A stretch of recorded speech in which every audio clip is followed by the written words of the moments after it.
and welcome everyone to the Movie Battleground. I'm your host, definitely Aaron, for the night. But in all actuality, I am Noah McCausland, or you might know me as McLovin. This is the MCU exhibition match in honor of the Multiverse of Madness coming out this Friday, May 6th. This is the first of 3 MCU Marvel exhibition matches that we will be having this year, and the winner of all 3 matches will get to play in an exhibition final at the end of the year. So, without further ado, I'm going to introduce first the one and only. This is his competitive debut is coming soon. This is his second exhibition match. This is Ryan, the Carroll Mountain Payne. Ryan, how you doing tonight? Oh, hello everyone. I'm doing pretty good. I'm a little nervous right now. I mean, I love talking about Marvel. It's just I feel a little uncomfortable because it's kind of been a while since I've had to talk. So it's gonna be fun. I look to have a fun intellectual spiritual debate. Yeah. Cool. Don't know what that was, but we'll see. Hopefully, none of that in the rounds to come. But introducing second, I have, with a competitive record of 1-1, he is coming back to another exhibition match after previously playing in 2 of them. We have Will, the virtuoso. I don't know if I'm saying that right. How are you doing tonight, Will? You're one of the few that actually did get it right, so don't don't feel bad. Okay. Considering that I finally got my fucking keyboard to just work on the stupid tablet for, the 2 hours it took. Yeah. How am I feeling? You guys didn't see, but he had the quite well known how the RD reference in his name. So yeah, how does this the RD? Yeah, this one's that reference down there is even funnier as far as I'm concerned. So, how am I feeling? This is going to be an interesting one. The last time I faced Chad was the first time I faced my first loss in Battleground, and of course now I'm facing him again. I've never in a, but I've seen him compete in other things. So when I saw both of these people, show up in the green room, the only thing I could think of is, well, I'm ducked. So we're just here to have fun, drop some Marvel knowledge on everyone, and if I can't win, I'm going to make everyone laugh their fucking asses off. So let's do this. Fair enough. Well, thank you for your words, Will. And now, introducing your third competitor, we have someone who's quite well known to the Movie Battleground and the movie trivia leagues. He is 1 win away from the number 1 contenders match, and tonight's win would be a huge added confidence boost. So, with his exhibition debut, we have Chad. Can do this all day, Webb. How are you doing today, Chad? Hell yeah, baby! I can do this all day. I got me a spanking to do. No, I'm just kidding. No, seriously, Will's coming out acting like he doesn't know shit. He can't do shit. Dude knows he's good at trivia too, but also debate. Dude knows he's good. Ryan, he's great at everything's nerd. Crushing it in trivia everywhere. This is going to be a tough match, and I'm excited for it, but I'm also very nervous. MCU is not the height of my strengths, but I'm working on it, and I'm just looking forward to talking some fun geek stuff and see what I can do. Well, I'm excited to hear it. So I'm going to bring all the competitors in here real quick. Welcome back, everyone. It's always always a fun time when someone else does my shit talking for me. But Yeah, I kind of think it's much easier that way. We don't have to worry about shit talking there. So are we sure that's Ryan? We can just be fun here. Yeah, I'm Ryan. We'll give you a bad impression there, bro. Yeah, we're waiting for Moon Pain to show up is what we're looking for. Well, anyway, Movie Battleground. Wait, is this happening right now? Oh shit. Okay. Movie Battleground, because this is an exhibition match, it is a little different. It's going to be a best of 3 points, or the first to 2 points wins. Each round of debate is worth 1 point. If one competitor earns the first 2 points in a row, that is a victory by knockout. But just for shits and giggles, wow, who should have picked me as host? Why did Aaron do this? For shits and giggles, the third round will still be played. If there's a 1-1-1 draw at the end of 3 rounds, we are going into the tiebreaker blind round. I have 2 amazing judges behind stage with Haven Pendergast, and I also have I'm Mary Poppins, y'all, back there as well. I was kidding. I have Brian S. Bump back there as well. Thank you to both of you, and we'll be seeing them at the end of this first round. So this first round, competitors were given the questions ahead of the match, and they had time to prep them. The first stage is going to be a 60-second opening. The second stage of a question is a 2-minute expansion/rebuttal period, in which they will further their arguments about why their movie is the best, worst, /whatever the question is. The third stage of the question is going to be the 5-minute open debate discussion. This is where they're going to have free reign to go in on each other, to interrupt each other if they'd like. However, please keep the interruption to a minimum, gentlemen. The fourth stage of the question is going to be a 60-second closing. And then after that, I'll bring the 2 judges, and I'm going to act as the third judge for tonight. And because we are lacking in judges tonight, I am only going to be picking from the 2.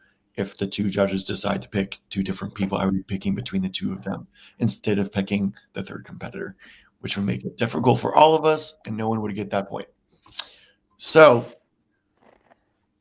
as we move on to question number 1, the question is, what is the best MCU sequel film? The best MCU sequel film. Now, let's see if Aaron did his job and put it in his notes. I believe Will was asked if he wanted to go first, or I'm not sure. Someone was asked what question they wanted to go first on. In any case, today Will is going first on question number 1. Ryan will be going first on question number 2, and spoiler alert, Will be going first on question number. Chadwick, sorry, will be going first on question number 3. Again, Aaron, why decided to make me a fucking? I don't know. Anyway, without further ado, Will, go ahead with 1 minute on the clock. Time starts when you begin speaking. What is the best MCU sequel film? So when I think of the best MCU sequel film, I think of the film that not only exemplifies what was already there, B, takes what was there before and elevates it to a whole new level, and C, still manages to stand on its own and can be viewed without seeing the first one over and over and over again. For me, that is Guardians of the Galaxy Volume 2.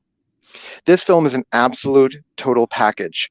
One, it doesn't take that far off of a time period between the first and the second film. So basically you can go right into it. You barely even need to see the first film to really get all of the heart and all of the jokes and everything. Everything is already kind of built into its framework.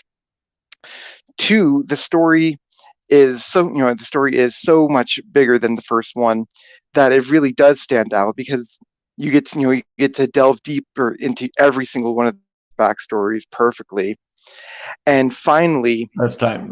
Leaves you with That's time. I didn't show it. I'm still getting used to this. That's right. 1 minute on clock. It's 1 minute on the clock. All right. Thank you very much, Will. We'll hide that for you. Mm-hmm. And we're going to be moving on to Ryan. Ryan, in 1 minute, opener, what is the best sequel of the MCU? In just 1 second. Time begins when you start speaking.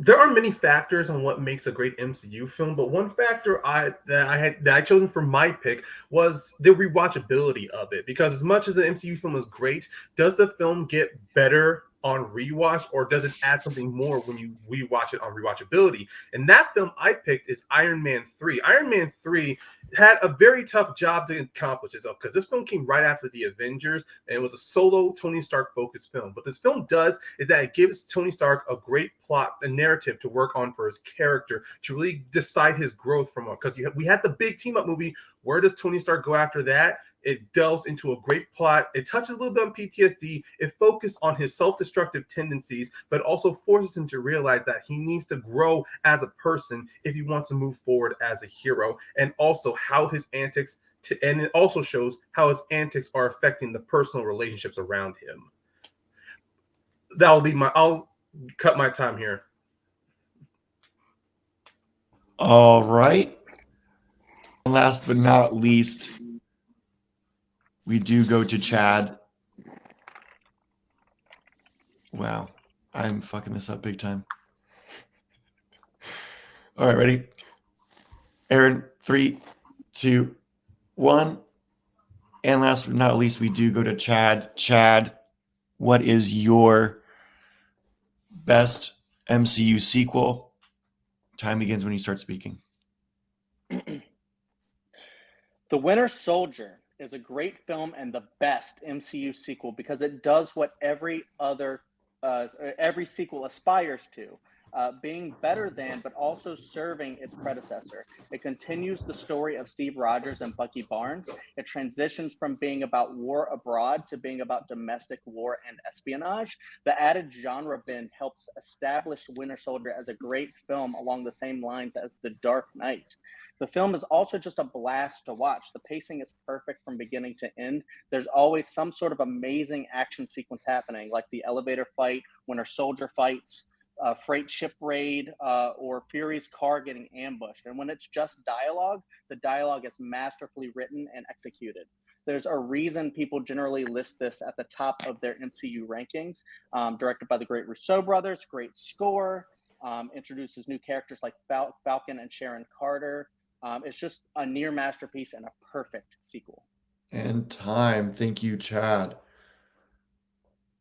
All right. That's it for round number 1. And we will be going into round number 2, which is going to be the 2 minute, again, 2 minutes to further expand on your previous answer and to rebuttal any statements made. So for that, we will be going to Will again. So Will, time begins when you start talking for 2 minutes this time. 2 minutes.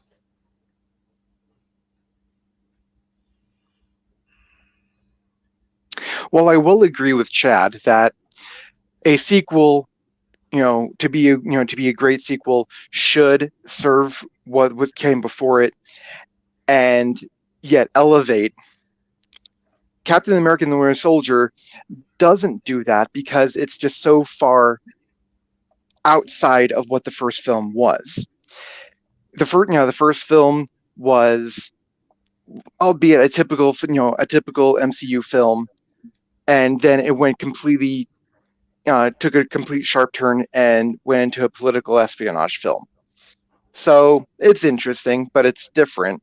Same thing with Iron Man 3 is that it's an adequate sequel, but with Iron Man 3, you definitely need to have seen everything that came before it while still trying to follow that story. Whereas with Guardians of the Galaxy Volume 2, you only need to see one other film if you need to see it, which I argue that you don't. It serves it, and I feel like you will enjoy it more if you go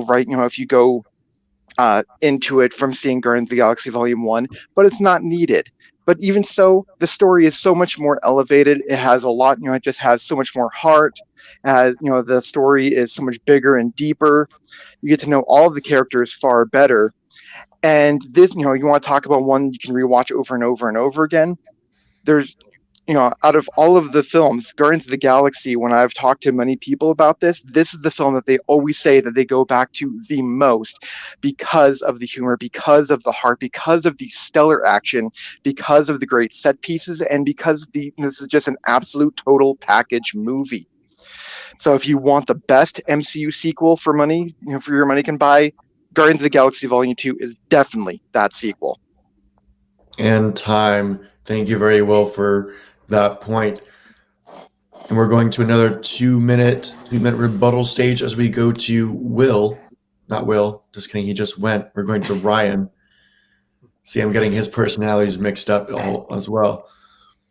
Maybe he'll turn into Mark this round. Who knows? So we go to Ryan. Ryan, for you, you can continue. The time will begin speaking when you start talking. The timer will begin speaking. Great, yeah.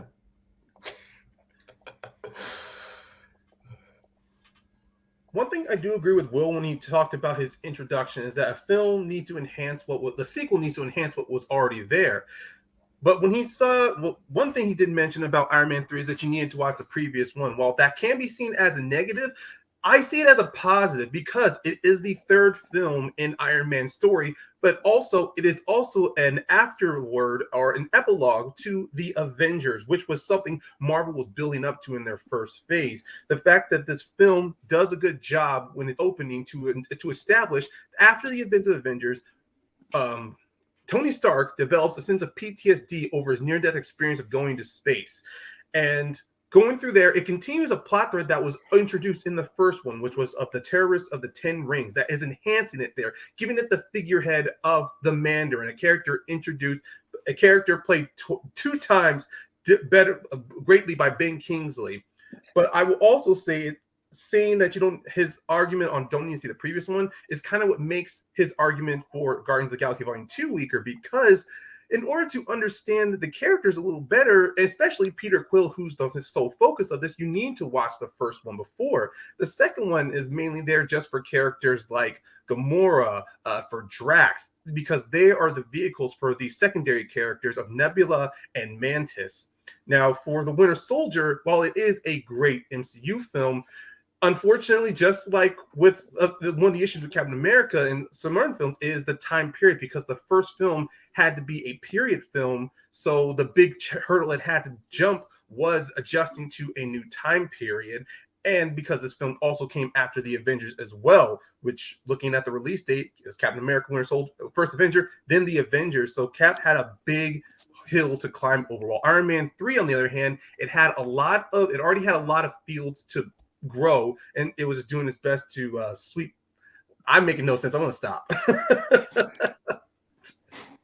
My personalities are starting to collide.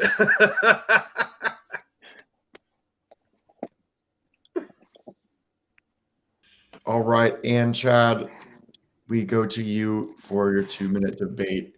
Time will begin ticking when you begin speaking.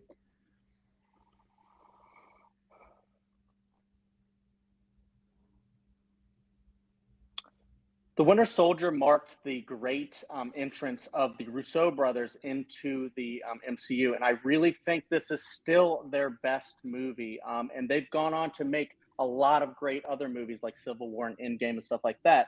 It introduces new characters like Falcon and Sharon Carter, brings back Arnim Zola. You get themes of unwavering friendship and devotion, like Steve shows Bucky towards the end of the movie. You get Cap showing the confidence to stand up for what is right, no matter the cost. And that is an absolute fantastic trait that I love of Cap, that he shows in the first, the second movie, and throughout the entire MCU. You develop the relationship between Steve and Natasha.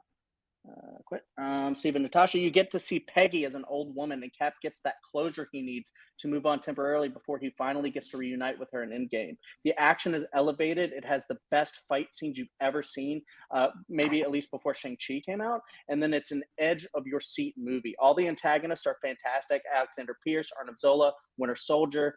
You understand Alexander's point of view because he thinks he's protecting people's freedoms. Arnim Zola could have come in and been like there physically, but no, they did a brilliant move by having him be the scientist that puts his consciousness in the computer. Brilliant. The Winter Soldier was also created by Arnim Zola, and then he's this perfect foil for Captain America because he can't make a move on Buffy. He can't kill his best friend, but he's got to stop him. So he's got this inner struggle.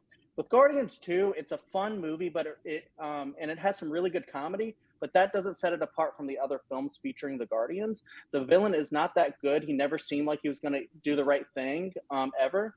A lot of jokes actually seem to get repeated and go on for too long. The only nuanced bit seemed to be the Baby Groot and Yondu's funeral, even though it feels like Baby Groot was shoved in there to sell toys, taking out the emotional beats that we got from Big Groot. I'll have to continue later. I guess that's time for Chad. Yes. Chad, thank you. And now we move on to the dreaded 4-minute debate period where it's actually 5 minutes, I believe now. 5 minutes since there's 3 competitors, so I'll have to edit that. That sounds right, yeah. Let me do a quick little edit here. All right, so 5 minutes for you gentlemen. And as always, the first person to begin speaking, I will start the timer. Let me actually throw in a point here. I think Drax is completely wasted in Guardians of the Galaxy 2. Yes, he's very, very funny, but he's always funny. But it feels like they wrote this character that has like an interesting backstory, used it all up in the first movie, and did not know what to do with him in the second. I feel like there's a lot of characters that do that in Guardians 2. And I completely disagree with you.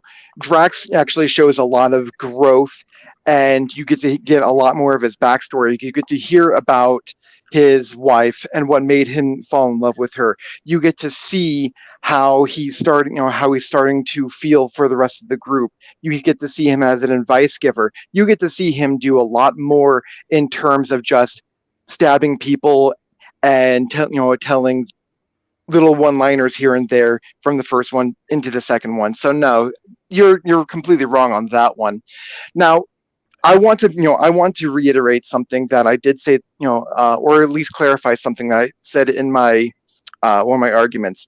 Just because I'm saying that you don't need to see the first one over and over again to get to enjoy this one doesn't mean that you're not getting the added benefits of doing so.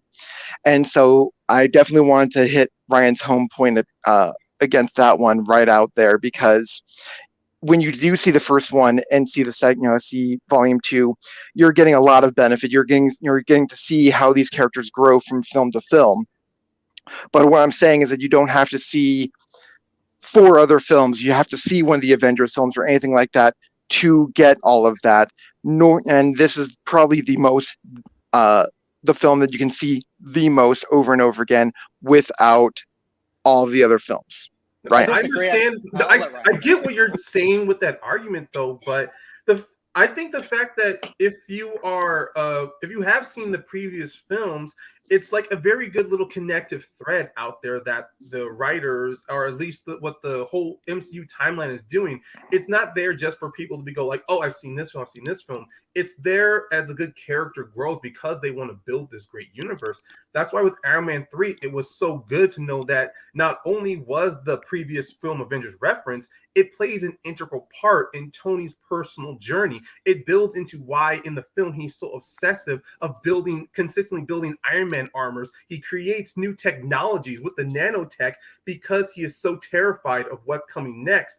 And in Iron Man 3, it does also a good job of seeing what that fear and that stress does to the people around him. Rhodes is becoming more of a public figure than he is by working with the government. Pepper nearly gets attacked by an Iron Man suit because Tony was having nightmares. And his past deeds as that playboy in the opening sequence comes back to bite him through 2 characters of Maya Hansen and Aldrich Killian. It's pretty much Tony's worst. His deeds and his acts are coming back to haunt him, and it all plays out, especially if you remember watching the first Iron Man and the Iron Man 2, of how egocentric and self-centered he is. Chad, I think speak. I think that's a great point about like character development and stuff like that. I think Iron Man 3 does do a good job at that. It's the rest of the film that's very weak. You know, I think Aldrich Killian is not that great of a villain. It kind of continues that same Riddler. I'm going to be a nerd, then I'm going to be a super badass later, and he's really not even that badass. And then it kind of falls apart in the third act. And then also you just get like the whole like Mandarin twist that nobody likes. Yes, I'm going to throw that out there because that is a great point against Iron Man 3 because no one really liked that twist and it really tore down. There's so many people that freaking hate Iron Man 3 because of that. I will say on the first watch, it is something of a sucker punch. But when I said earlier in my intro, it's about rewatchability. If you really go back to rewatch Iron Man 3, especially through Killian, yes, he doesn't come off as the big bad. He pretty much states he is just the puppet master. He's the one behind the scenes playing the strings. Him setting up the Mandarin. It's all, and the fact that Tony taught him this lesson of you do the more important work behind the scenes, meaning that he develops aim behind the scenes. He reconstructs himself behind the scenes. Yes, he makes himself look jacked and beautiful, but that's the whole part of his plan. So I want to get I want to get one more point in here. So what both of your films kind of lack is the fact that both of your films are all those big emotional points, all those big points are told better in Civil War. And that's the big part of the problem why I can't really say that both of your films are great, but Guardians of the Galaxy Volume 2 holds up upon all reviewings, first, second, 50th, whatever. Time. Thank you to all the competitors. That was respectful. That was very respectful. I want to applaud us. Yeah. I love the Will saying, Chad, you speak. Chad, you speak. That was pretty funny. Yeah. We will be moving. We at least want to get a point across. We all want to at least get a point across. I after the drunk match, if I have to be the referee, if I have to be the little bitchy referee, I'm going to be the little bitchy referee. God damn it! And as a little plug, if you haven't seen a drunk match, it's so much fun to watch. Go have fun watching all of those shenanigans. But we are moving to the 1 minute closing round, and we will begin the timer when Will you begin speaking. So I'm going to reiterate. Captain America: The Winter Soldier and Iron Man 3. We get to see both of we get to see all of the machinations of those. We get to see all the big emotional beats told better and through a big stronger lens through Civil War. We get to see the consequences of that and the big payoff. So that's why those films get weakened automatically by that. Where Guardians of the Galaxy Volume 2, there's nothing hampering Volume 2. You can see, Volume 1, and you can get all the information that you need, and you see all the emotional growth. But there's nothing that's telling the story better than Guardians of the Galaxy Volume 2. Even when they show up in Infinity War and Endgame, you're still coming back to Guardians of the Galaxy Volume 2 for the emotion, for Yondu's funeral, for all the things that everyone else mentioned about my film to beef up my film. And that's why Guardians of the Galaxy Volume 2 is still the best sequel. Sorry. I keep muting myself. You're fine. Whenever I say You're time. fine. You're fine. I'm just glad I was able to get the last part. And we will be moving on to our dear Stephen and Grant over there. Ryan, time will begin ticking when you begin speaking.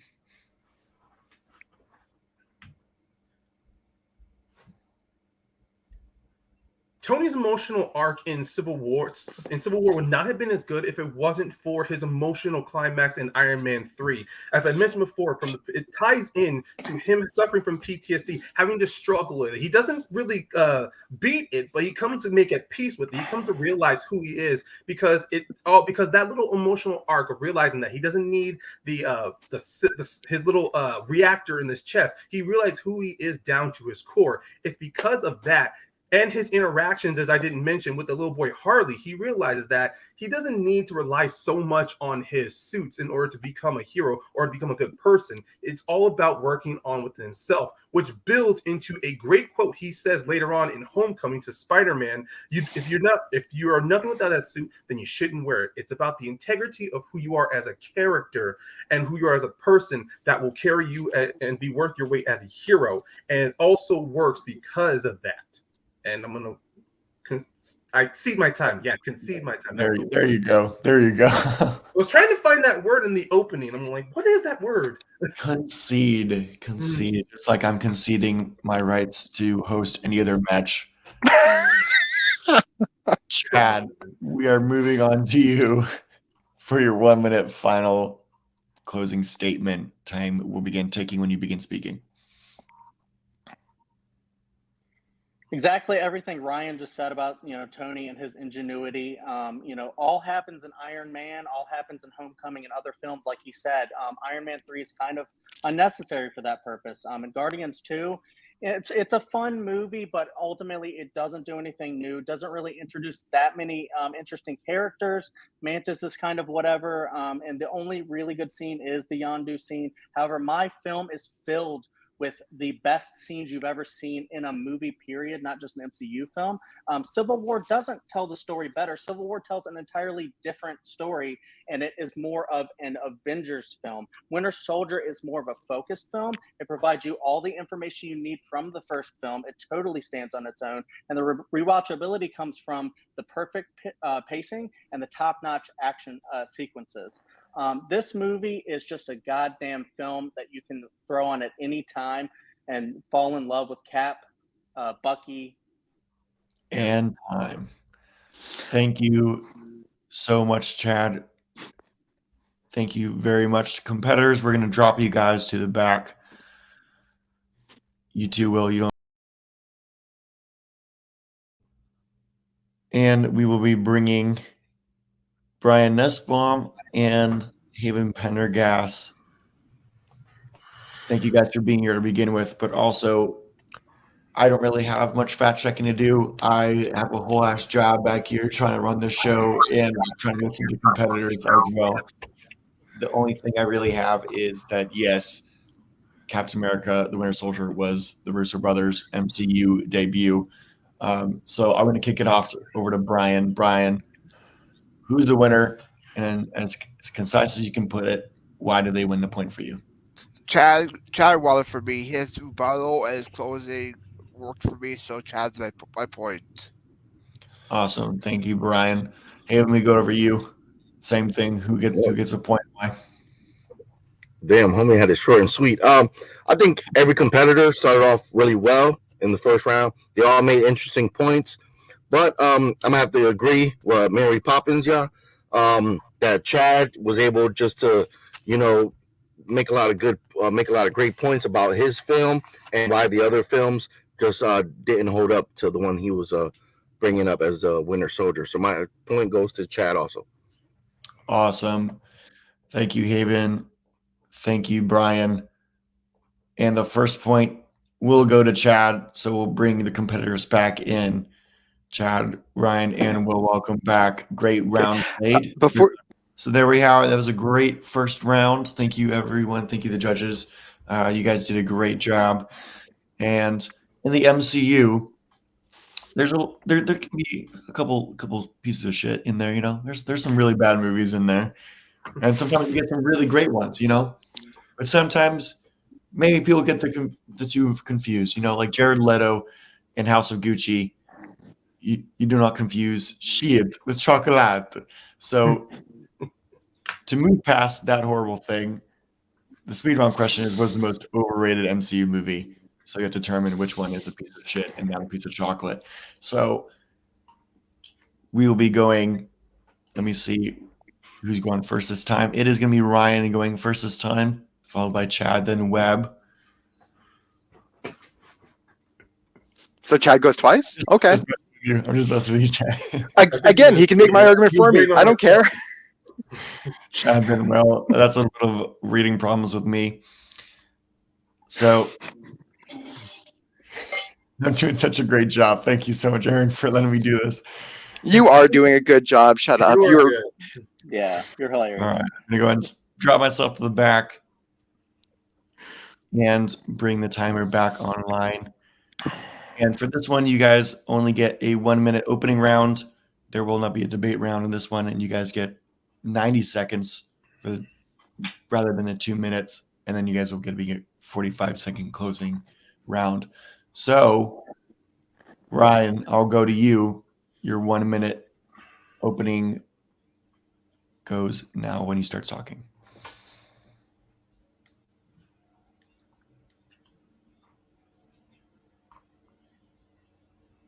For me, for my film, I had to look up like either the definition or at least the common sense word of the word overrated. And to me, the most overrated film in the MCU is Spider-Man Homecoming. This film, while it is a good Spider-Man film, but the problem is that it is so connected to the MCU that it loses its identity within the first half of the film because of our character.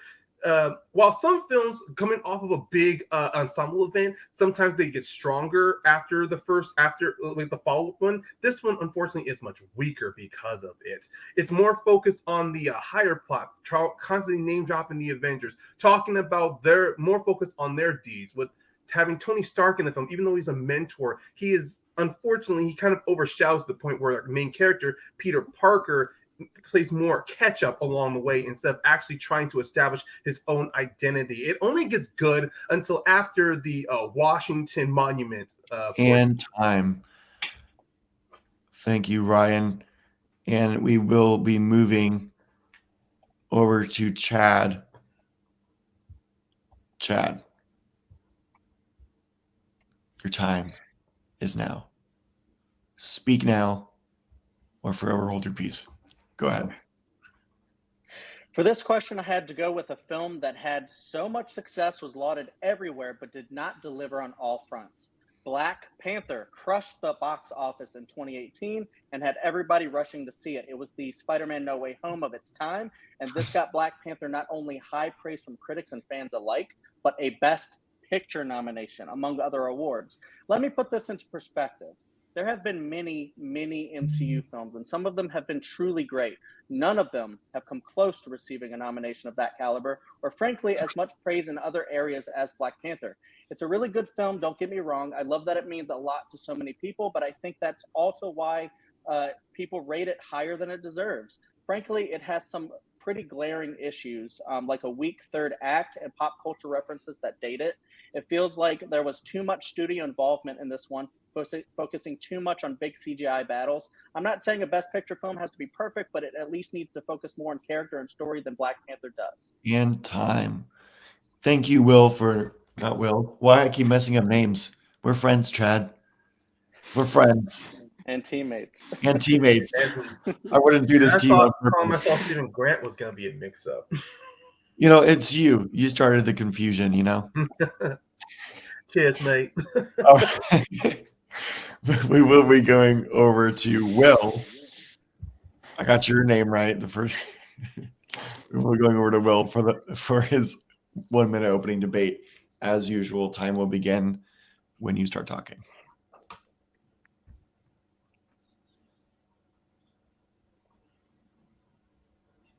It seemed to me that after Black Panther dropped, that they tried to make, the MCU tried to make another big cultural event. So what was the next logical movement? Try and get the female-led film out. And so what did they do? They did Captain Marvel. Now, is Captain Marvel an inherently bad movie? I would argue no. But the big problem is that it is overshadowed by all the other things in the MCU. Instead of allowing it to stand on its own feet, they mire it down with too much Nick Fury, too much Phil Coulson, too much basically trying to tie everything in too quickly, too fast. Is Black Panther is perfectly rated, and it absolutely deserved that Academy Award nomination, all the praise. Whereas Captain Marvel got a lot of praise, and it did not deserve any of it. Thank you, Will. And now we will be moving into your 90-second rebuttal stage. And we're going to go. Everyone have their openings? Yep, everyone have their openings. We all did our openings, yeah. Yep. Come back So around. we will be going back to Ryan. Ryan, time will begin when you start speaking.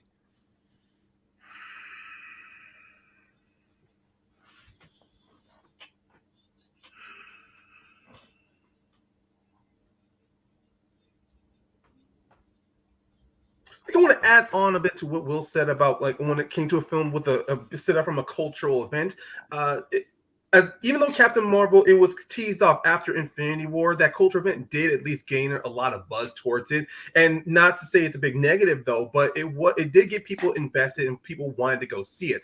Now, Spider-Man, on the other hand, while he wasn't teased, he was flat out revealed to be one of the characters about to appear in Civil War, taking away a lot of the flack from one of the characters who was properly introduced, Black Panther, way before the first trailers of Civil War came out. And because of Spider-Man's beefed up role in Civil War, it put a lot of expectations on Homecoming, which unfortunately, which I believe hurt his character. A lot of stuff was rushed through in the opening of the first half, just so everyone could be like, okay, here's Spider-Man, here's his high school, here's his neighborhood, here's his relationship with Aunt May, here's his best friend, here's all the other teammates. Now let's focus on him and the Vulture instead of taking the time focusing on Peter Parker as a character, because Peter doesn't have much of an identity outside of I want to prove I'm notice me senpai energy with Mr. Stark.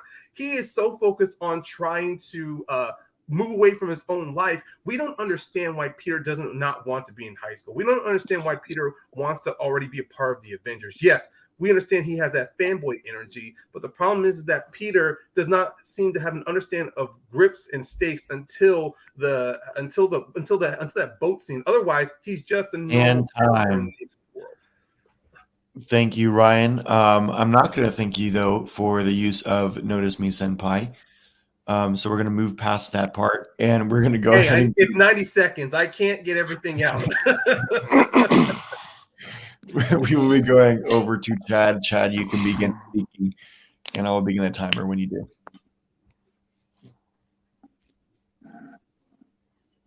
I don't think your film's connectedness to the MCU really hurts it or makes it overrated, to be honest. I think the Tony father figure for Peter is actually kind of great throughout the entire trilogy, especially in Homecoming. I'm giving him fatherly advice. Coming off the Amazing Spider-Man films, the introduction of Spider-Man made Homecoming a blast of a film. It's perfectly rated because critics and fans love this one, and there's a lot to love. People love Tom Holland as a regular kid. Gives us the Peter and Ned bromance. You understand the Vulture's motivations. The twist with the Vulture is epic. He's a great villain. All the sequences in this movie look amazing. Peter learns how to take things slow and learn to be a friendly neighborhood Spider-Man before he can become an Avenger. Great messaging, perfect start to a great trilogy. Captain Marvel never had a chance right out of the gate. People did not want this film to be good for political and sexist reasons. This film is not overrated at all. It is underrated. What Captain Marvel did for female agency in the MCU was astounding. While Black Widow was continuously robbed of her agency, Captain Marvel soared with hers, literally. The movie itself is a really good, fun movie as well. The chemistry between Brie and Samuel L. Jackson is fantastic. I love Brie Larson as Magnetic in this role, and I can't wait to see her in the sequel. Going back to to Black Panther, Claw is extremely annoying character. I think he's relevant to the plot, but a lot of his lines are written terribly, so it's hard to take him seriously. There's a lot of cringe lines like "I made it rain" and "What are those?" that date the movie. Why put in so many references that will date your movie in as little time as 5 years?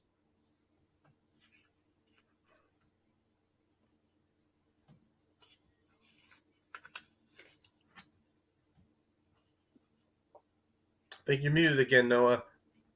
I am muted again. I said a lot of stuff, and I totally missed it. And I'm not going to repeat myself. So in short, thank you, Chad. We'll be moving past the debate round, like I said, and we'll be going into 45-second closers. Just kidding. We're not going to do that. Will didn't do his rebuttal. Joke's on you. I tricked you guys. I totally tricked you guys. We're going to give Will a chance to speak because we like Will. Well, when you speak, I will be.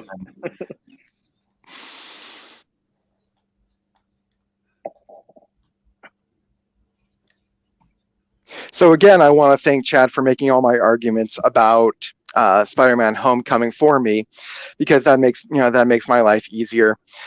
But the problem is that some of the arguments that he made about Homecoming, you can easily make about Black Panther, especially when it comes to the villain. The villain in Black Panther, in Killmonger, is one of the biggest villains with the best motivations for doing what he's doing. Is he going about it the wrong way? Of course he is, but you don't know whether you should root for him or against him because of what his motivations are. With with Captain Marvel, unfortunately, a lot of the motivations of the villain is just kind of muddled. It's just kind of MCU-ish. Having a big female-driven film was exactly what the MCU needed. But the problem that they had is that it seemed like they were just trying to play catch up with the DCEU at that point, releasing that film almost very, very quickly after Wonder Woman. But the problem is that instead of letting the titular character stand on her own 2 feet and be the complete badass and really drive the point home, they introduced all these, they brought in all these other characters just to familiarize yourself with it, and she couldn't stand on her own. Thank you, Will. And now, and only now, will we be moving into our 45-second closers. Please not put that everywhere, Will. That's not going to be great for your computer. Computer's at home, don't worry. The computer's already in the shop. That's why I'm on my tablet. We're good now. You can spit all over the place. So we will be going back to Ryan for your 45-second closer. Time will begin when you start speaking.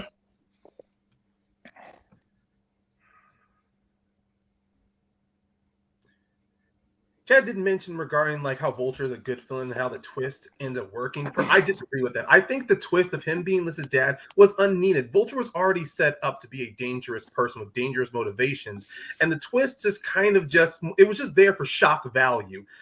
Not unlike how the twist was in Black Panther, where the twist of Killmonger being a relative, being a cousin to T'Challa, ends up deepening the connection and also opening T'Challa's eyes over the whole secretive of Wakanda needs to be torn down. He needs to, in order to become his own man, he needs to break away from tradition and move forward. In Spider-Man, yes, he becomes a friendly neighborhood Spider-Man towards the end. The problem is that because of Tony's terrible mentorship, trying to mentor at a distance, he had to learn it the hard way. And time. Another quick round going by, and we're going to go up to Chad. Chad, as usual, time will begin when you start speaking. Will's kind of takedown of Captain Marvel, I think, would be super, super good. Maybe if it was super highly rated, but it's not. People shit on that movie all the time. It's a lot better than people give it credit for. With Homecoming, it doesn't matter. Like, that has a good villain. Mine has a good villain. Sure, these are all good, great movies. But mine is the only one with the Best Picture nomination. They put this one above everything else. It's so highly rated. Yet the third act is so full of CGI, and that cannot be forgiven. They have a lot of really good fights at the waterfall, but then when it comes to this, they have CGI rhinos. They have CGI characters just fighting. It's a really good moment when Killmonger speaks, but it follows up with a cartoon and time after a cartoon. Thank you, Chad. And Will, I promise I did not forget you this time. We will be going on to you for your 45-second closer. Time will begin ticking when you begin speaking. Complaining about CGI in an MCU film is like complaining about Citizen Kane being in black and white. It's just a moot point at this point. See, you're going to get CGI. Now, Chad says that people shit all over Captain America all the time. Well, earlier in the argument, he said that the people who shit on Captain Marvel are sexist. So, no, sorry. People who do not shit on this film nearly as much for good reasons as they should.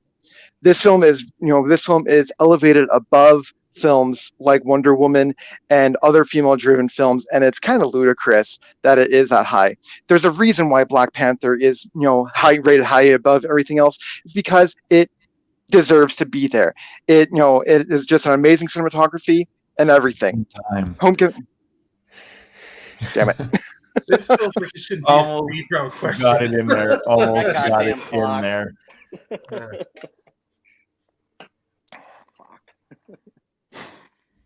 So thank you to all of you for that wonderful round. I'm going to drop you guys to the back and I'm going to bring in the judges. Judges, welcome back. That was an intense round, a very quick round. So I don't have any fact checking because, again, I'm trying to listen to the conversation and do a whole job back here. So, Aaron, this is what you signed up for when you took me on. So, Haven, we'll go to you. Who gets your point and why? Yeah, they all bring interesting films to the topic. I'm gonna send my vote towards Will in this round. He kept bringing up the non-essential villain, the hype, because it's a female that people have it overrated compared to the other two films. He said that the other two films were really good. It wasn't really nothing too wrong with them. The other guys try to talk about the storylines, but I'm gonna give it to Will on this one. Okay, thank you for that. And we will go over to Brian. Brian, same as you, same as before. Go ahead and give who gets the point and why. This was a great round. I'm going to go to Chad. Chad, he brought up the overhypedness and the Oscar, how this film got Best Picture over other MCU films that are highly worthy. So Chadwick, at that point, I'll go Chadwick. All right, thank you. And so that leaves me the decision between Will or Chad. And this is a tough decision for me to make as well. I feel like both Chad and Will bringing up that Captain Marvel was absolutely shit. No one expected much from it. Only worked to strengthen Will's argument. And he was able to bring up really good parts about it, like the relationship between him and Nick Fury and the fact that she is able to, it's this relation. I'm not able to explain my words properly. It's able to show a woman not being held captive anymore, really, and that it is on the heels or trying to beat what DC did with Wonder Woman. So I'm going to have to give my point to Will as well. So thank you, judges. I'm going to bring you to the back again and bring forth the competitors. Welcome back, everyone. Like, I love Black Panther. So now we do have a score of Chad 1, Will 1, and Ryan 0. This can make things very interesting. I'm still alive. I'm still alive here. I can try this. Hey, guys. High five.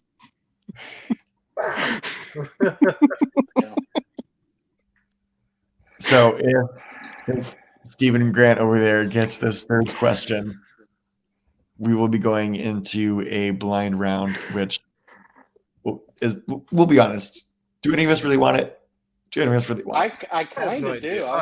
I do not want a third blind round in a row. God damn it! I will throw this fight. Don't do So that. to take a break from strictly MCU related, we're going to go Marvel just generally. And Marvel has done a lot of shit. If you just look at Marvel movies, you look at the later Blade movies, like at some of the X-Men movies.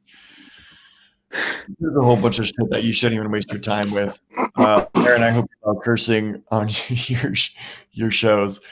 So the question number 3 is, what is the worst of the Marvel films started in the 2010? And they do have possible choices to choose from, and those will be going across in just a second as I manage to do this. So your possible options are the Amazing Spider-Man duo, the Ant-Man duo, the Avengers quad, Captain America trilogy, Deadpool duo, Guardians of the Galaxy duo, the Home trilogy. I'm assuming he meant the Homecoming, the whole Spider-Man, not Sam Raimi movies. Am I doing that completely wrong? Home. I don't know. I mean, That's yeah, not a the Spider-Man. list. Spider-Man, Homecoming, No Way Home, No Way Home. Yeah. Yeah, and the one that I chose is not on that list. Same.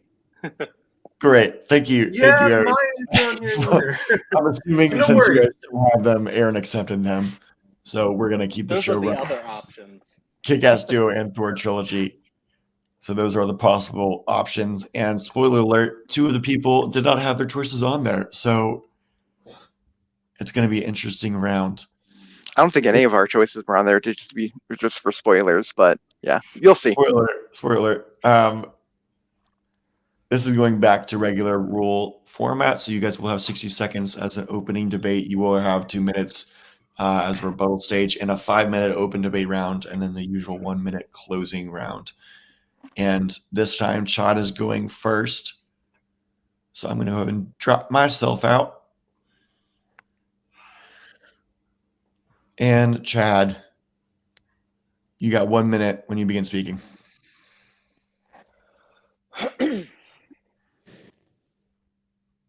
The Sony Venom series has exactly 2 decent things about it: Tom Hardy and Eminem's Venom song. Everything else is a mess. First of all, the Venom anti-hero gambit does not work. Eddie and Venom are supposed to be complementary to each other so they can end up fighting crime, but in a morally questionable kind of way. They do this sort of, but then it doesn't really make much sense to me. Second of all, there's almost no character development, especially for Eddie, who is supposed to have the most. He starts the movie as a problematic thief getting his girlfriend fired and ends up being a problematic stalker who won't leave her alone, even into the sequel. He never really even seems like he cares that he almost destroyed her career. He should move on, seriously. Third of all, the movie just doesn't look good. It's too darkly lit and just has a nauseated overuse of CGI. It's very similar to the fantastic Lee Winnell film Upgrade in approach, but not in execution. Don't get me started on the sequel. That's just as bad. It's a franchise filled with the same problems, wasted potential, and a silly Tom Hardy just isn't enough to really carry it much further. You really snuck in those last couple of words there, Chad. Strike him. Well done. We'll be going over to Will. Will, you get 1 minute to open your answer when you begin speaking. If the word, if the phrase of the day is wasted potential, no film trilogy or film series rather really wasted its potential more than the X-Men First Class series. When you start off with a wonderful film as First Class, all you have to do is just rest on your laurels and just progress that story. So what do they do instead? They give it back to the guy that fucked up the series in the first place, Bryan Singer. Bravo, Fox. Thank you for failing so epically that you sold yourself to Disney in the first place. These films just drop the ball on every step of the way. Even with Days of Future Past, which is supposed to be this great epic story, it's just mired with just such weird inconsistencies, and it just keeps getting worse with each film. And time, right on the dot. All right. Last but not least, Ryan, we will be going over to you. Your 1 minute begins when you start talking.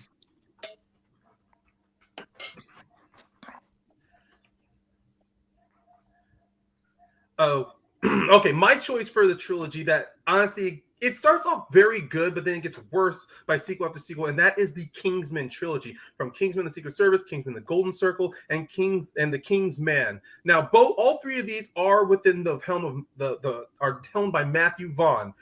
But the problem is that after the first one, it was such a genuine surprise, such a refresh. Like, it was great for so many fans out there, especially those of Matthew Vaughn, who directed the X-Men First Class. But unfortunately, when it came to the Golden Circle and the King's Man, there was no not a connective narrative thread, but I think it got to the part where Matthew Vaughn, like so many directors, he decided to double down more and more into some of the weird and wackiness of the King's Man instead of trying to find a little bit of groundedness in reality, which worked with the first Kingsman. But the fact that he kept on going more and more like in heightened reality, it made it weird. It makes it hard to rewatch. All right. Thank you, Ryan. Those are your open debates, and we will be moving to the 2-minute rebuttal stage, and we're going to go back to Chad. Chad, your 2 minutes begins when you start talking. I don't understand how anybody can call the X-Men prequel series the worst. I get that some of the later films are bad, but a lot of franchises end up fizzling out. This franchise has two of the greatest X-Men films we've seen, First Class and Days of Future Past. I disagree with Will there. A lot of people would rank those up there with, or maybe even above the original X-Men and X2. Probably not behind Logan, but that's another question, I guess. You get a phenomenal cast with McAvoy, Fassbender, Lawrence, Holtz. Even Peter Dinklage shows up in the second one. He's amazing. The sequence at the end of First Class when Xavier gets shot is so emotional because it's the time when Xavier lost his legs and lost a friend. Magneto's hatred of regular people is strong after the death of his mother, so he thinks the othering of people is the right thing to do. You get themes of seeing the beauty within yourself, not othering people, and overcoming addiction. You also, in Future Past, get the all-time fantastic sequence of Quicksilver running around in slow motion, saving the day and being hilarious. There's just so much with this franchise, especially in the first two films, that prevent it from being anywhere close to the worst in any category. The Kingsman series is far from perfect and doesn't have a lot of great films in it, but it does have one great film, and that is the first one. Secret Service was a star-making movie for Taron Egerton because people love this movie. It's action-packed with John Wick-level fight choreography, making spies look like superheroes. They're so badass, makes you want to become a Kingsman. The series, continued with other films. They have the Elton John cameo that's hilarious in the second one. And then the third one even went on to do some really cool, like prequel kind of stuff, and that's like way more than anything that we see in Venom. There's no continuation of the story in Venom that's anywhere interesting. We get Carnage, but he's completely wasted. Woody Harrelson plays a silly version of him, and he could have been this like badass serial killer that we could have gotten a really cool like Carnage movie. But this movie's so short, like 90 minutes long, they didn't really have anything to work with that film, or the either film really. Time. All right, thank you, Chad. We'll be going over to Will. Will, keep it nice and short. 2 minutes when you begin speaking.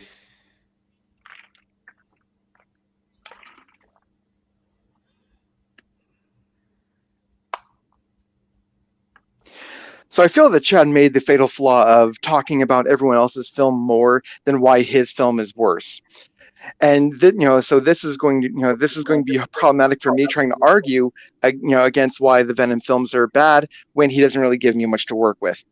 Now, I will agree that the Kingsman series is great.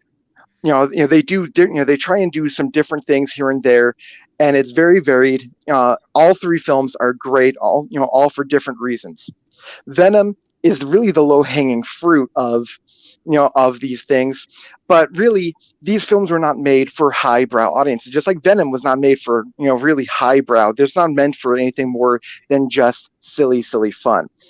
X-Men, all the points that he brought up, in his 2 minutes, were all from the first film, except for the Quicksilver thing, which is his only argument as to why Days of Future Past is good.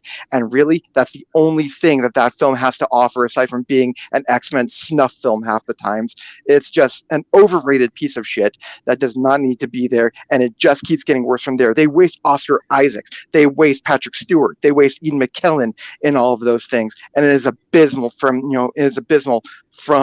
the halfway point of Days in Future Past on. This is just an atrocity. And then all leading up to Dark Phoenix, which they managed to screw up now twice. I don't know how you can even remotely do that. All you had to do was just be better than X3, The Last Stand, and they couldn't even do that. That is horrible. Just bad acting, bad CGI. The CGI progressively gets worse in all of these films, and they just shoehorn cameos in because that's all they can do. And there's nothing that these films offer besides X-Men First Class. And time. All right, Ryan, same thing. 2 minutes over to you when you begin talking.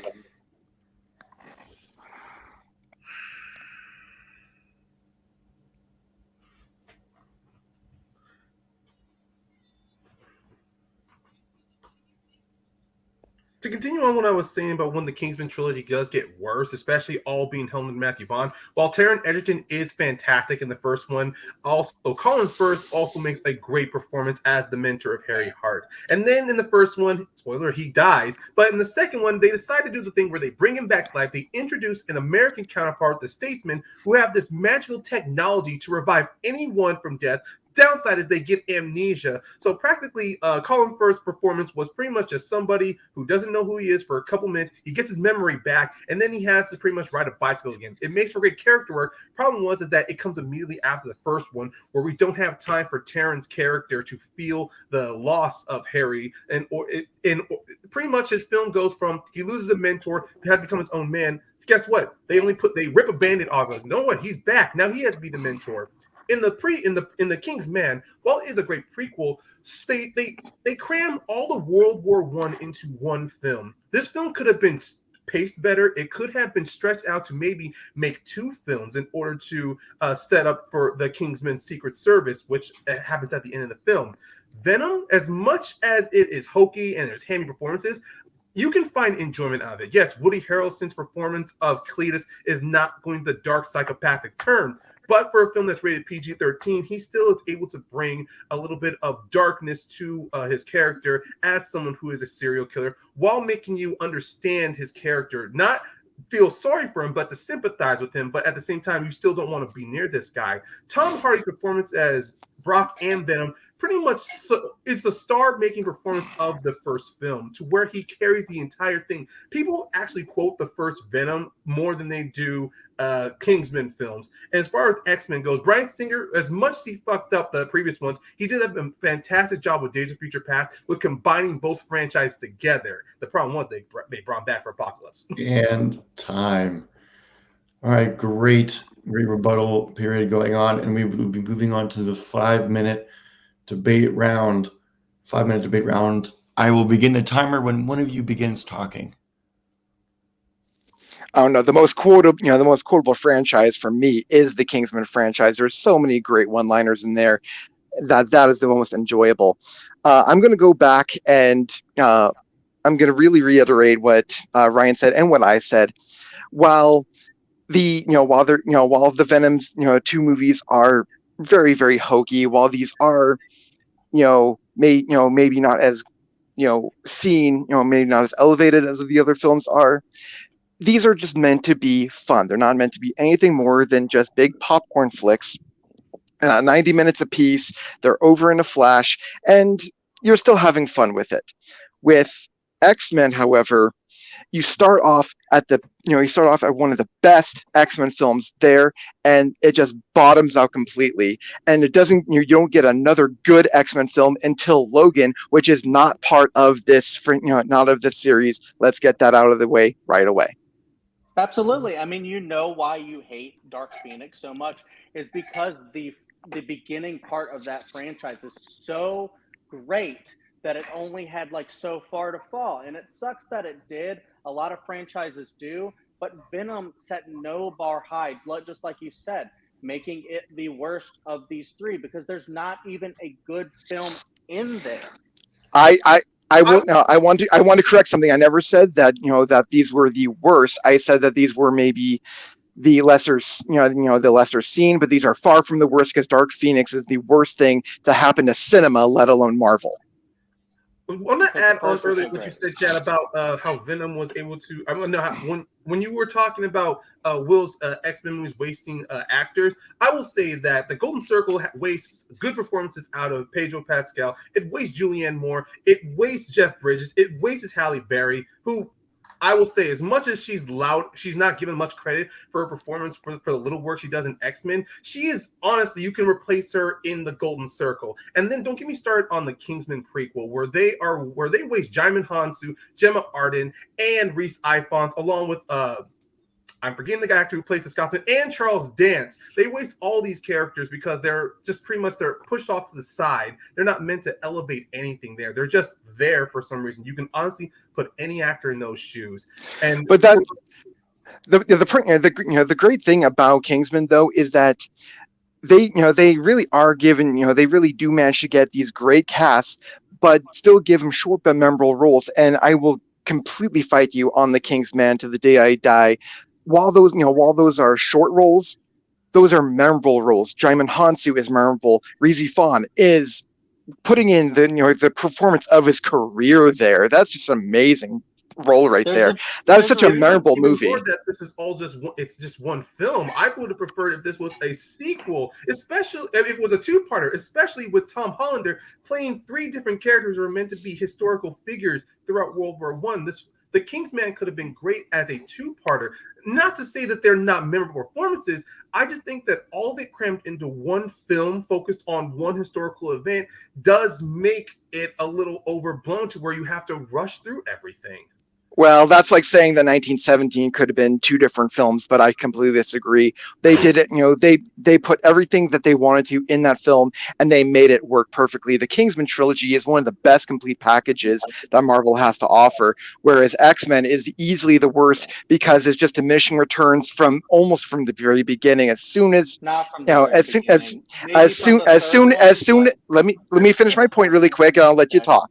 As soon as First Class ends, Days of Future Past had a great premise, and they just did not follow that premise, especially when they hype up that road cut, and that road cut was just so abysmally unnecessary. There's so many unnecessary characters in Days of Future Past, it just completely mires it.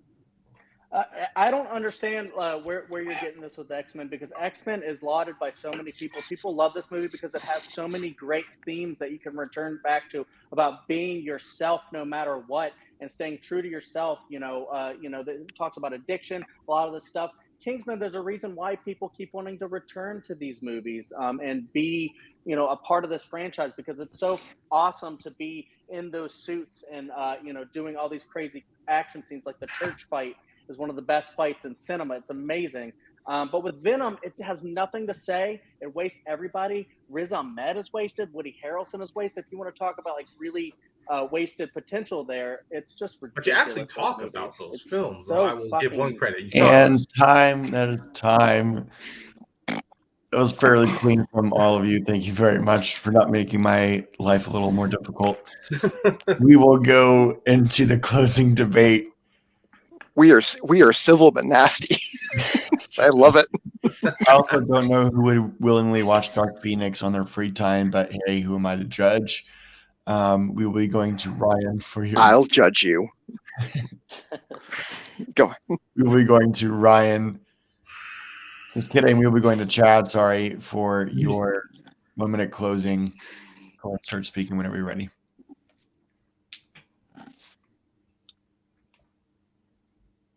The Kingsman films are really fun. They have great action scenes. People love to watch these movies because, they want to watch people dress up in suits and just, kick ass. I love when they bring in Samuel L. Jackson in this movie.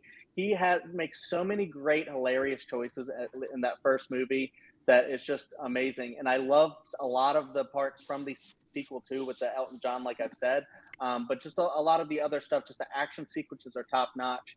X-Men has some of the greatest, like those prequel movies, some of the best themes I've ever seen. Like rewatching these, I'm like, these movies are actually like pretty brilliant. And, I think they're probably some of my favorite X-Men films and comic book films ever. It's sad that it does fizzle out a little bit, but like with Venom, there's nothing to work with there. There's a fun Eminem song, but you ultimately have a really shitty character you don't want to root for. And then, Carnage could have been so much more. That could have been so cool, but it was wasted. And time. All right, we'll be going over to Will. Will, your 1 minute closing argument begins when you start speaking.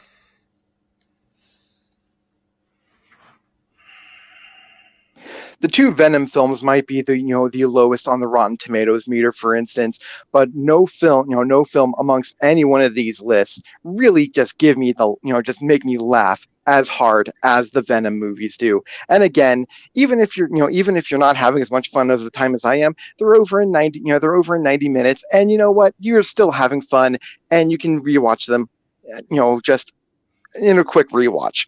The Kingsman films, like Chad said, are fun from start to finish. All films just offer a little bit something different. All films tell a different message. And all films are just so much fun that you can, again, rewatch these films over and over and over again. Chad keeps saying that the X-Men, that the X-Men films in the prequel series fizzle out a little bit. No, this is not a little bit. It is a ticking time clock from the moment First Class ends. Yes, First Class is great. Yes, there's some good themes that are in here, but the themes are wasted on bad CGI and bad writing, on bad acting, and over. All right. And Ryan, we will be closing up with you. This has been a great debate, everyone. Go ahead and Just to begin. check, we do have the option for an extension, right? What do you mean an extension? No, we don't. Oh, that's the old Battleground. I'm thinking of the old Battleground where we could choose to extend or close an opening. We'll workshop that later. Take a That- note, Aaron. Yeah, that's a question for Aaron, not me. I just work here. Go ahead, Ryan, when you begin speaking.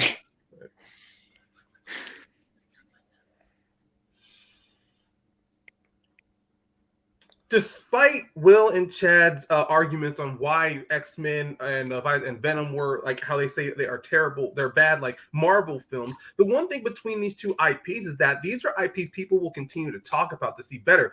When Venom came out, this was a film that was not supposed to work, but Tom Hardy made it work and it got a sequel. As much as Woody Harrelson's performance wasn't on tune to the Dark Place Cassie, he made it work, and people already want to see a follow up to that one. And hopefully, with seeing Andrew Garfield in that universe, the X-Men films, as much as they've been mishandled by 20th Century Fox, and people still want to see the X-Men films. They still want more X-Men characters. They want to see them brought into the MCU. The Kingsman, after the Golden Circle, there really wasn't that much talk of or excitement for people wanting to see a third one. So much to show that Matthew Vaughn, pretty much the guy who directed all three of these films, came out with a prequel instead of a third Kingsman film. And now after the prequel, he's talks of a third one. If you got to a prequel after the sequel, then this point.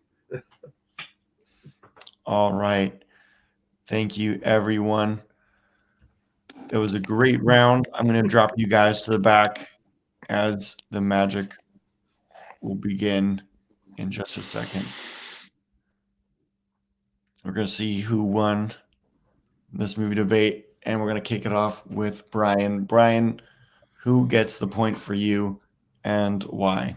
This is a great round. I gotta go with Will. He mentioned about the wasted potential, wasted characters, and that made my pick for Will. All right, short and sweet. I like it. All right, Haven, we go over to you. Who got the point and why? All right, I think this round was the best round. A lot of people brung it. I think Chad let the other guys talk it out in that 5 minutes. I think that might have been a mistake on his end. They all was unique. Chad picked the movie with only 2 films. Will picked the movie with 5 films. Ryan picked the movie with 3 films. And Ryan picked a movie that wasn't a superhero movie. Will, kept trying to say that his whole franchise was bad, but 2 of those movies were super great. And, Chad and Ryan reminded them on that. Well, I'm going to keep it short. I don't know I talked a little too long, but this round, I'm going to have to give my point to Ryan. All right. So I'm going to have to pick between Will and Ryan this round, which makes a lot more harder on me because I already had someone picked, not to spoil anything. But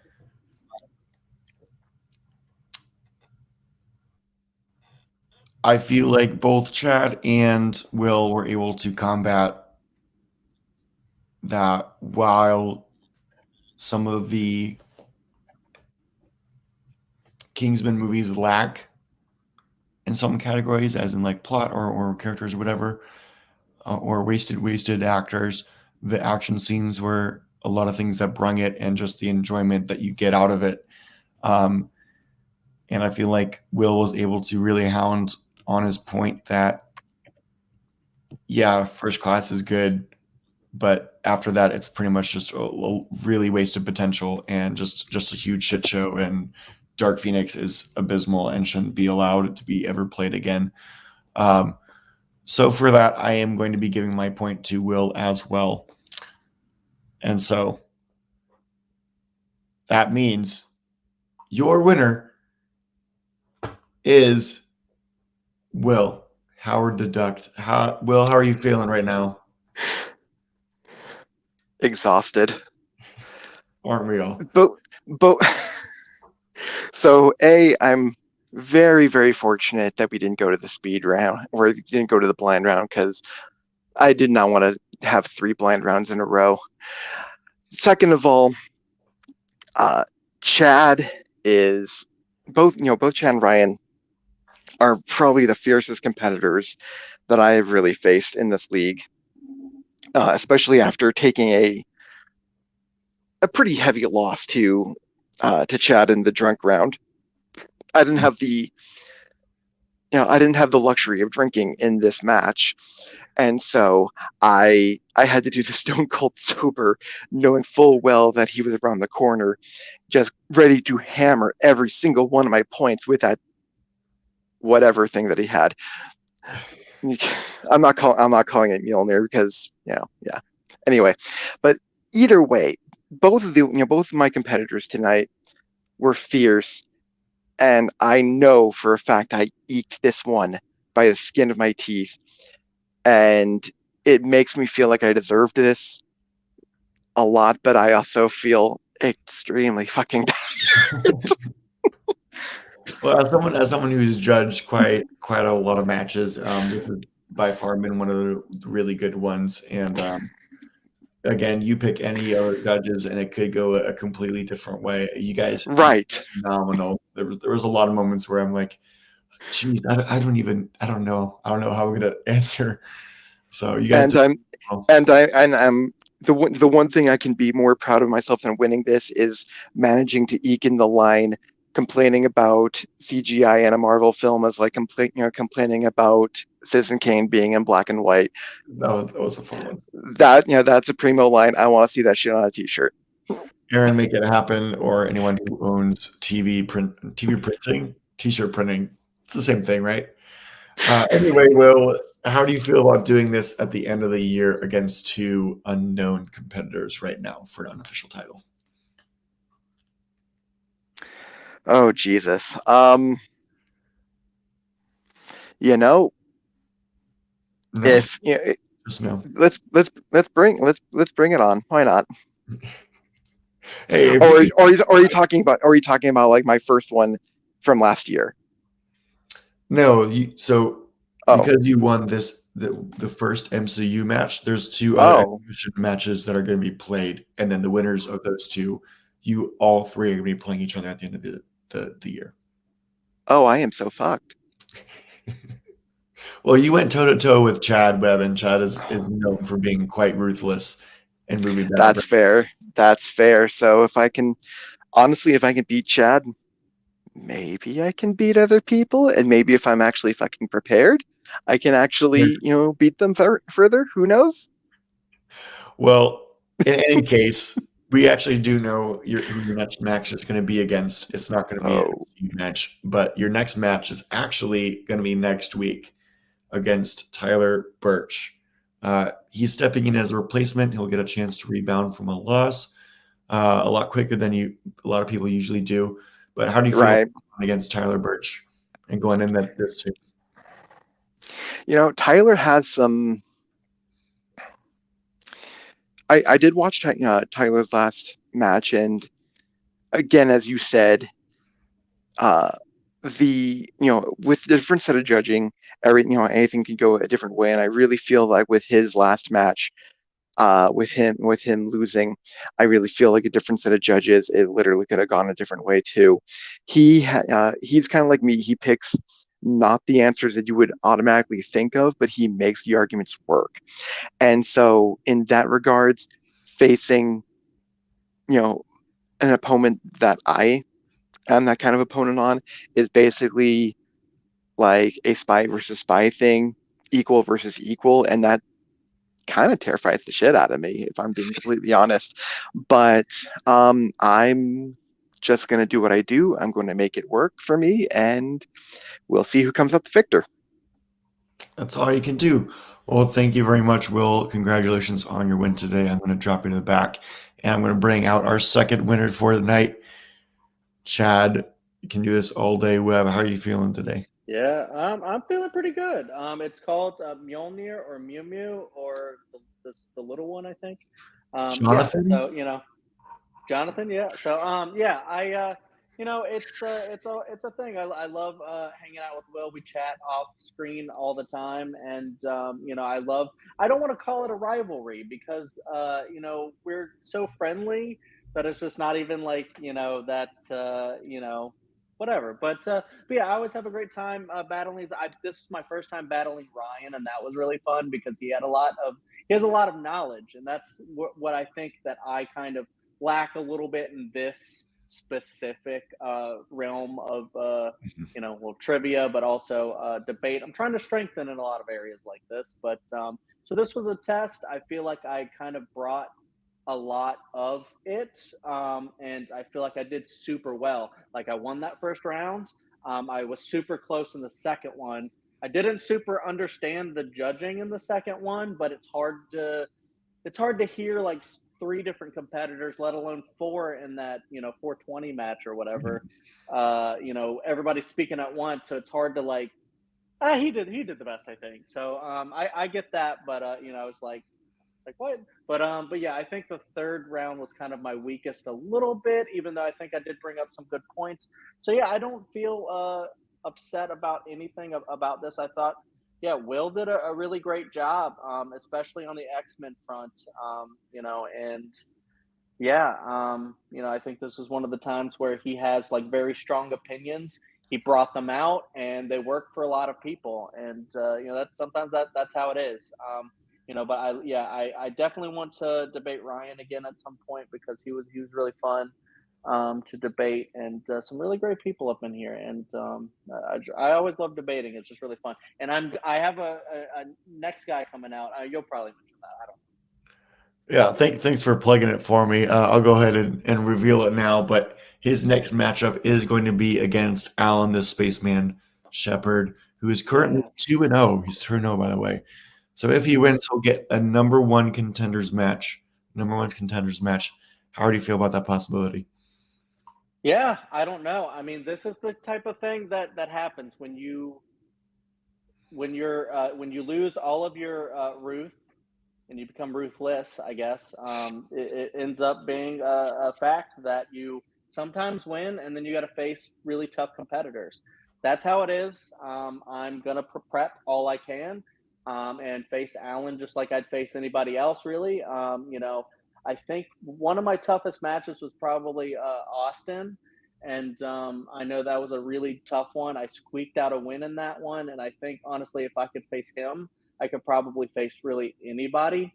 I know I didn't do super well. I did pretty well, I thought, against Joe, but the judging didn't go my way there. But with Alan, I think as long as I take everything I've learned in every match I've ever done and just prep for him, I really like the questions. I like all the choices. So I just think this one could be really fun. I know Alan's a really chill guy, even though he definitely brings the heat when he can. He knows a lot about movies. So I'm just going to really have to know my shit as well. And, yeah, it's going to be fun. I'm looking forward to it because Alan seems like a good guy. So looking forward to it. Awesome. Good luck with that future match, and thank you again so much, Thank Chad, you. for being here. And we're gonna bring in the tough loss tonight. Tough loss tonight, going 0. How you feeling tonight?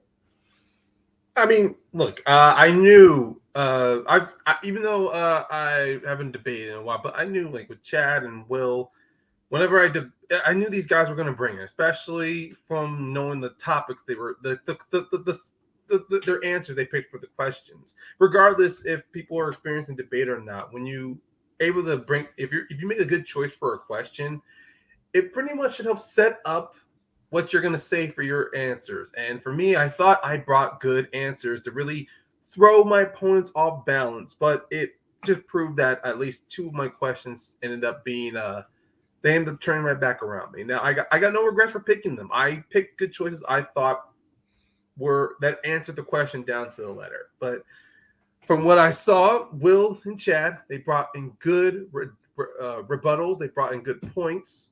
and they were able to stay up focused and stay on target with their answers. And also, I mean, though it's still new. When I do this is the second exhibition match I've done where it's 3 people, where it's a 1v1v1. So still me trying to get used to that. Right. Well, in terms of your official Movie Battleground debut, it is coming up. Yeah. It's going to be in the summer against Alex Martinez, who is another rookie competitor. What do you know about Alex, and how do you feel about that? Alex Martinez. Me and him, we've crossed the playing field a couple of times in movie trivia, so it will be very interesting to see how well we're going to be debating each other. I think it's just going to be fun. I obviously am looking for a fun debate, but if anything has proven to me going up against Chad, Will, and the DC match going up against Jesus, it feels like it's been years since I did the DC match, but just debate in general. If I know the people I'm going up against are going to be tough, then it's going to be one hell of a fight.